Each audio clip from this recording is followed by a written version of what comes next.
Il faut d'abord prendre conscience de l'impact de toutes ces molécules chimiques sur la nature et sur le vivant. Donc c'est quand même important le vivant, puisqu'on est sur la planète et que justement on est vivant. Donc il faut d'abord prendre conscience de cet impact. Et qu'est-ce qui s'est passé au cours des 40 dernières années? C'est qu'on a commencé à prendre conscience de l'impact de ces produits chimiques.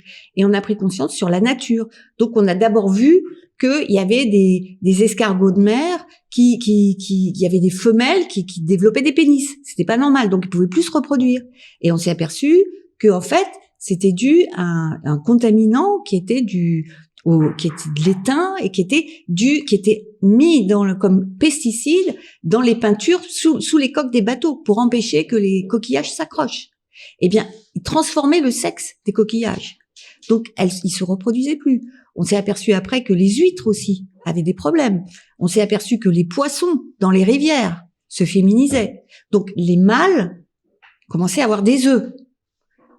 Donc, c'est pas normal, parce que s'ils ont des œufs, ils peuvent plus jouer leur rôle de mâle, donc de féconder les femelles.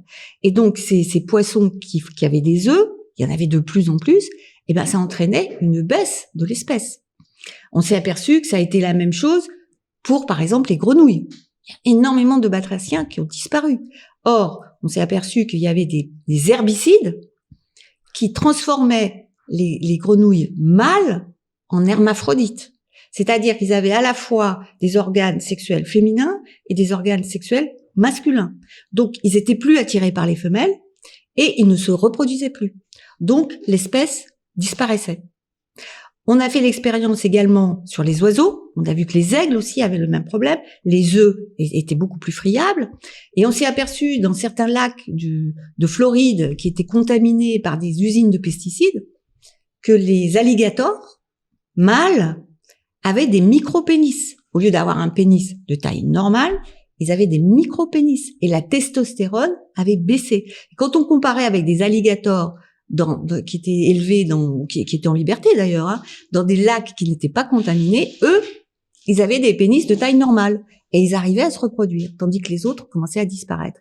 Et une dernière expérience qui a été faite sur des ibis, donc les ibis sont des oiseaux, des échassiers, et donc il y a des chercheurs en Floride qui ont montré que, en comparant deux groupes d'ibis, un groupe qui avait une eau saine et un groupe qui avait une eau légèrement contaminée au mercure, eh bien, les ibis, le groupe d'ibis qui avait une eau légèrement contaminée à des doses environnementales, se mettait en couple mâle-mâle, au lieu d'être attiré avec les femelles. Donc, ils constituaient des couples mâles, et donc, ils ne se reproduisaient pas, puisqu'ils étaient entre mâles. C'était des couples homosexuels. Jusqu'à 55% du groupe. Donc, ça suffisait à expliquer la disparition de l'espèce. Donc, ces produits chimiques, on a vu qu'ils ont un impact sur la reproduction des espèces. Et ils ont aussi un impact sur l'appareil reproducteur des humains. C'est ce qu'on a vu par la suite avec un médicament qui s'appelait le Distilbène, qui était donné aux femmes enceintes et qui a provoqué des malformations chez les petites filles et chez les petits garçons, et en particulier des malformations génitales chez les petits garçons, où on a vu que les testicules ne descendaient plus au cours de la grossesse. Ça s'appelle la cryptorchidie. On a vu également que le pénis avait des malformations, c'est-à-dire que le méa urinaire, au lieu de se trouver au bout du pénis, se trouvait au milieu et descendait, et avait tendance à se rapprocher finalement du sexe féminin. Donc il y a une féminisation qui est intervenue également chez les petits garçons humains, et on a mis en parallèle la consommation des mères en produits chimiques, et en particulier le Distilbène et le bisphénol A, qui ont provoqué ce genre de malformations, qui sont des malformations qui avaient tendance à féminiser les petits garçons, et qui avaient encore d'autres conséquences chez les petites filles, qui étaient aussi de leur faire des ovaires un peu polykystiques. Donc, vous voyez, il y a un problème vraiment important de différenciation sexuelle. Il faut savoir que la différenciation sexuelle, elle se fait pendant la grossesse. D'abord à la conception. Donc, mais ensuite, pendant la grossesse. Selon que vous êtes un mâle ou une femelle, le mâle, Le sexe, il est génétique chez la femelle aussi. Le sexe est génétique. Donc c'est XY pour le mâle, XX pour la femelle.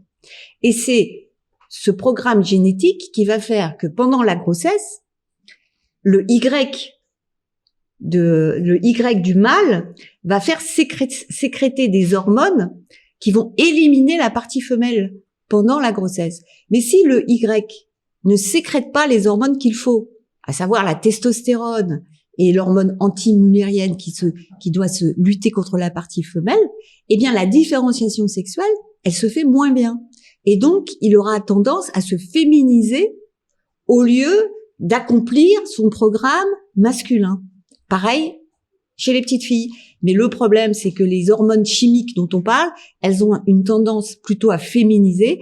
C'est pour ça que ça se voit plus sur les organes génitaux des petits garçons et sur la différenciation sexuelle des petits garçons.